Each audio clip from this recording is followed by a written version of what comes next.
as a Dreamland special event. This is Whitley Strieber.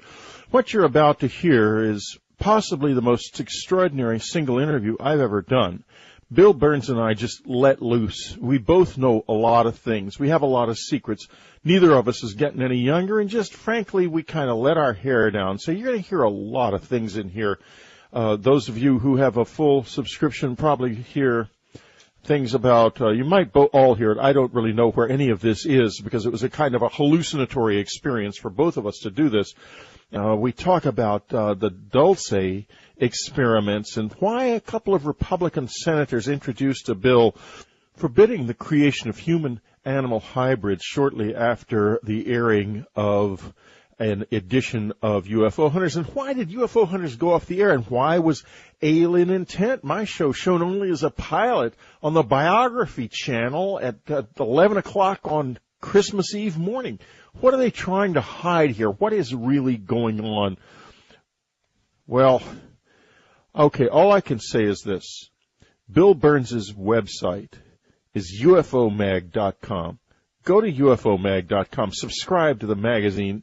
It has always been the leading voice in the UFO community, and it is a much more important voice than it's given credit for just in the general community. If you're not a subscriber to it, you really don't know a lot about what is going on in this world that is far more important than you're going to see in the mainstream media and the mainstream magazines. In fact, that's why it's marginalized, because you're supposed to be disempowered. Well, empower yourself.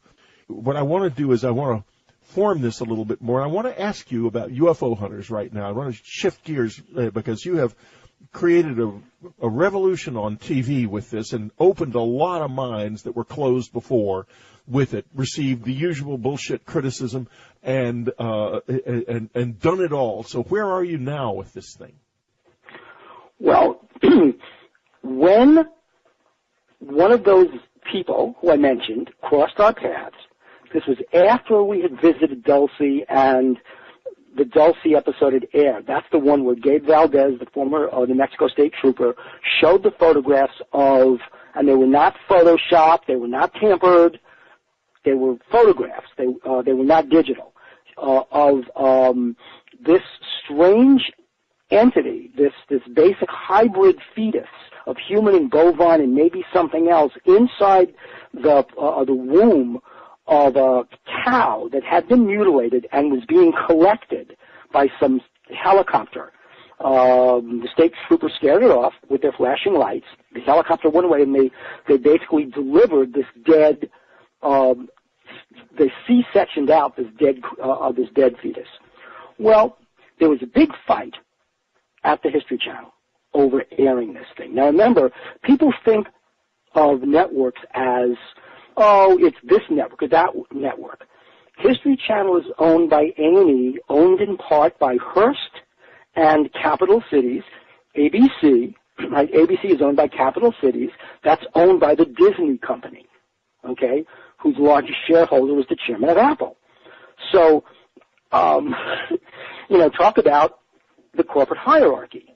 Well, as you know, and people should know, the higher you get in the world of corporate decision making, corporate management, the higher you get, the more and more you fall under regulations from any senator or any government agency that wants to put a big foot on you. It's just that simple.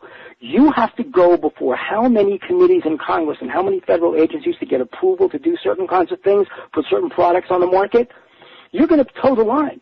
Well, at a certain point, when people saw those photographs in some high places, especially the big pharmaceutical companies that are the sponsors of these companies.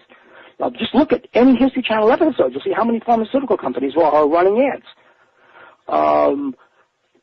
They freaked out. Get those idiots off the air. But we're under contract for a season. When the season is over, get them off the air. They've gone too far. It's one thing to go chasing after a UFO and go up and down Tickapoo Peak outside of Area 51. What fun. That's great. Yes, we captured some strange lights over Area 51. Great. So did Bob Lazar, so did John Lear, so did George. Now, everybody did. go up there, you'll capture strange lights. You don't have to be a UFO hunter. They're there, okay? We don't know what they are, but they're there. But when you step on other toes, whether these are aliens, whether it's the military, whether it's big pharmaceuticals, whether it's some unholy alliance among them, I don't know. But when that show aired, it's the wrath of the network turned against us. You know, I had the same experience, but go ahead. Yeah. Then, well, people are hooting about it. Oh, look what they did. Look at the hoax photos. These are the debunkers. They were a hoax, I can tell you. Then, Senators Lindsey Graham, Mitch McConnell, I want to say somebody else, but 3 major Republican senators get up and they say, and they offer a bill to make human-animal hybrid crossbreeding a federal crime. They want to offer a bill amending Title 18, which is the United States Penal Code, the federal penal code, to make it a crime to interbreed species. Now, what was going on with that entity that we saw in the photographs? Now, if you read more stuff going on in Britain, you'll find out that the Brits are busy hybridizing humans and pigs because at a certain point, because the serum, the blood serums with pigs, with bovine, with humans are very similar. In fact, they culture eggs, human ovum, in bovine serum. It's so close that what are they creating? Are they creating the super soldier? Well, maybe. I mean, who's to say they're not? But how about what they want, Willie, are the stem cells. The stem cells from creatures that can't be called human, but are so close to having human DNA that you can do things with creating organs for these creatures. So imagine that you could create, you're creating heart valves, you're creating a pancreas, you're creating a kidney, or implants therein. And you're talking about implants. You're really getting certain kinds of signals. Think about a kind of a race of human beings very gradually that will never die. And that's really Project what you're Inner talking Iron, about. It's called. Exactly. So we, basically see these photographs, basically scream to the network to air them. The network, our execs basically, acquiesce. Fine, we'll air the photographs. They put up their disclaimer, and the world crashes in on us. And that's one of the things that happened. The other thing, of course, was the fact that the show was simply too expensive for the network. I mean, we were running huge budgets. Our ratings were beating Jon Stewart's Daily Show. We were beating Housewives of New Jersey. Our sponsors were better than those shows. Yeah. So the network was making its money. But as the economy began to retrench, and you could see the economy retrenching in 2000, you could actually see it retrenching. You could see this thing happening all around you. Well, as it was happening, the network was really pulling in its heels. I'm sure sponsors wanted to get more for their buck than they were getting. And quite frankly, what they did was they took a lot of the material that we developed. Ancient Astronauts was one story that we developed.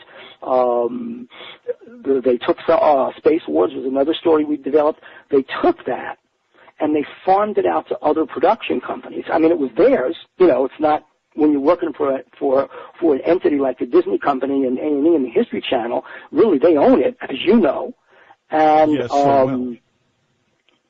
so they took some of the UFO stuff, they watered it down. They really diluted it and then farmed it out to other companies as episodes for other shows like Mystery Quest and Monster Quest and things like that. As far as we were concerned, you will not hear the new series UFO on that channel because they felt they were so burned by the problem of UFO investigations and research and things like that is that unlike investigating a werewolf or investigating a vampire, okay, unlike those, which everybody loves. You love a good werewolf story. You love a good vampire story, as you know, right? Yes, but I've noticed. Unlike those, yeah, you've noticed that, haven't you? But